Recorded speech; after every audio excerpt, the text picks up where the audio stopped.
మీరందరికీ నేనింటే ఇష్టం లేదని మీ నమ్మకాన్ని గౌరవించి నేనేమీ మాట్లాడకుండా ఇక్కడి నుంచి వెళ్ళిపోయాను.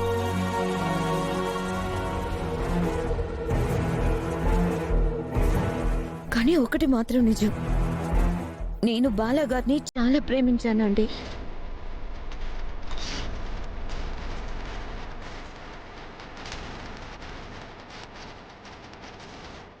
కావాలంటే రేపు బాలాగారు మామూలు మనిషి అయితే ఆయన ప్రేమించింది నన్ను అని, నేను ఆయన ప్రేమించుకున్నామని నిజం బయటపడుతుంది.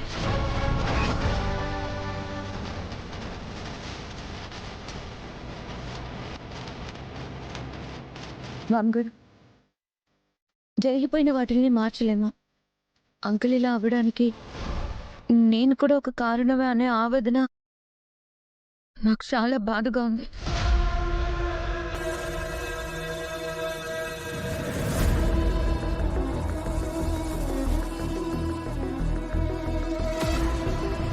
అంకుల్ కోసం ఆ దేవుణ్ణి నేను ప్రార్థిస్తాను.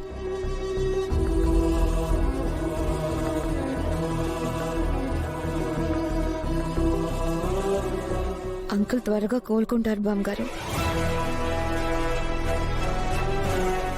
అంకుల్ లేచి మళ్ళీ మామూలు మనిషిలాగా తిరుగుతారు. నాకు నమ్మకం ఉంది. నేను వెళ్ళొస్తాను బామ్మగారు. జాగ్రత్త.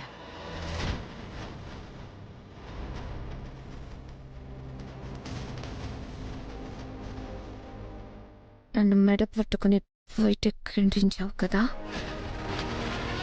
ఆ సింహద్వారాలు అలాగే తెరిచుంచా. నేను కుడికాలు పెట్టి లోపలికొచ్చే రోజు త్వరలోనే ఉంది.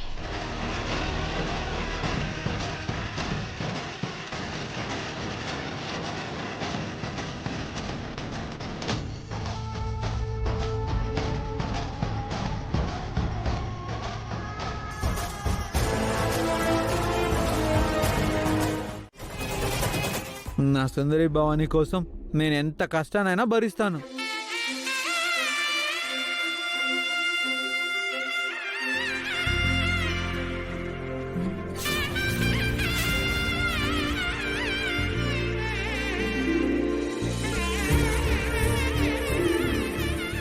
చూడు, నిన్ను ఇంట్లో ఉండనివ్వడమే పాపం అనుకుంటే ఇప్పుడు నీ పాపం పోవడానికి నా కన్నయ్య.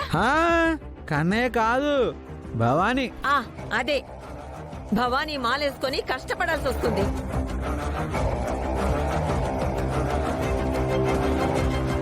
ఈ మహాతల్లే మన భవానీకి చెప్పి గుడికి పంపించి మాల వేసుకునేలా చేసింది.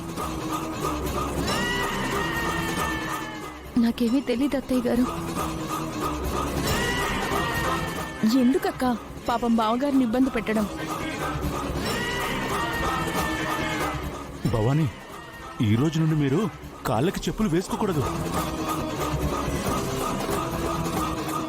కటిక నేల మీద పడుకోవాలి. ఒక్క పూట భోజనం మాత్రమే చేయాలి. 2 పూటలా పూజ చేయాలి.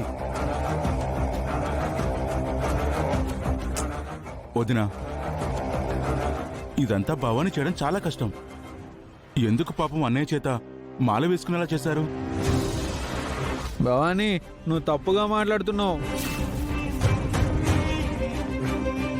నా సుందరి మాలేసుకోమని ఏం చెప్పలేదు.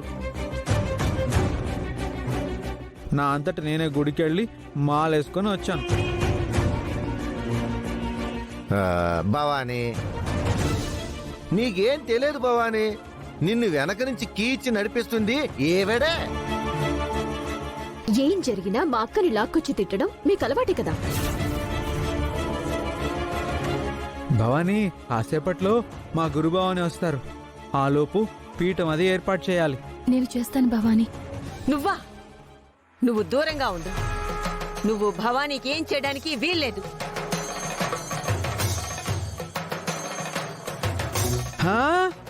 ఏం భవానీ, ఎందుకు? నీకు తెలీదు భవానీ. నీకేం కావాలన్నా మీ అమ్మే చేస్తుంది. యశోదా, దానికి కావలసిన ఏర్పాట్లు చెయ్యి. వాసు దగ్గర నేనుంటాను. అలాగే అత్తయ్య. అత్తయ్య గారు, మీకు నేను కూడా సహాయం చేస్తాను. అవును కదా అత్తయ్య? అక్క మేమందరం ఉన్నాం కదా, తలో ఒక చెయ్యి వేస్తానులే అక్క.